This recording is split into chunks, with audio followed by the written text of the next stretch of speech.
Hello everybody and welcome to another Sinking Simulator update. Alpha 1.3 is released and this is what I am playing here in the background.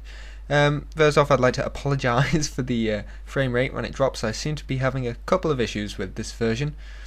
I dropped to about 5 frames occasionally, but I'll be showing off some of the new features in the background and I'll be giving you the changelog as well. A couple of interesting things have been happening actually, which aren't necessarily a good thing or a bad thing, but basically there were two guys making Ship Simulator. Well, one of them was Paco Master, who we know more about, I guess, who was the ideas guy. He didn't make contributions to development, but he was making ideas, and he was also promising wild feature promises. And his programmer, Luke Wren, his name is, I think, was expected to keep to these promises and stuff, but it turns out that it was too much and it wasn't the direction he wanted to go in, and some of the promises couldn't be fulfilled and that. So it appears that sorry, I'm just reading it here. That Luke Wren has fired Paco Master and is now continuing development on his own because of this. He says here that he's asked him to leave not because he's greedy, but because he or to take all the money. The reasons were because of wild and poor considered promises. And now the game is going in a much more interesting direction. He doesn't want to make too many promises to people early on, and he'd rather surprise than disappoint. And that is from Luke. That is on the... I'll put the link to where that is in the description. So basically, the game is alive and well. So keep following in it, but a couple of things have changed now.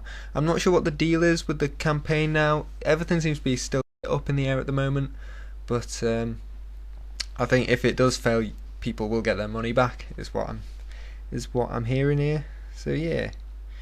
So on to the good news, or the news people probably came here for.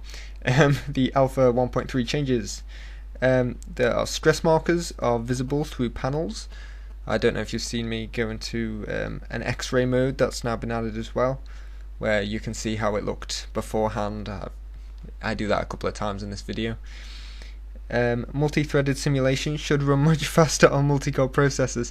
Now, I haven't experienced that. I've actually seen quite a drop, but I'm sure that is a bug and will be fixed. Fix the Jellybug simulation. It's much more stable. The fixed bug where the program would fail to close when a large ship was loaded, and added the option to reload a last ship.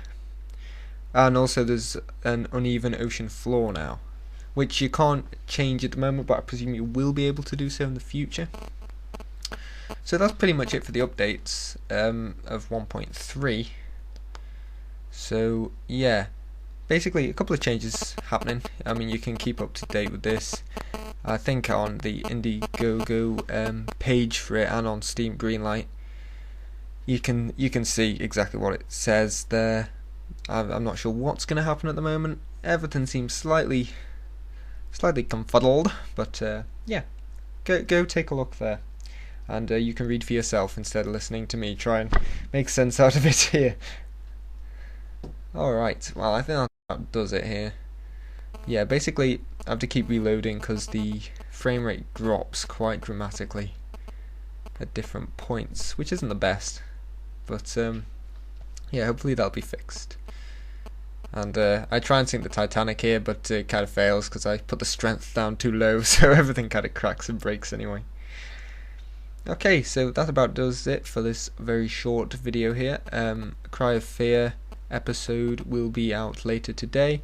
Thank you for watching, and yeah, I shall be continuing with the updates, and if the game does for whatever reason stop being made, which I don't think it will be, I'll put it up here too so you know. Okay, thank you for watching, and goodbye.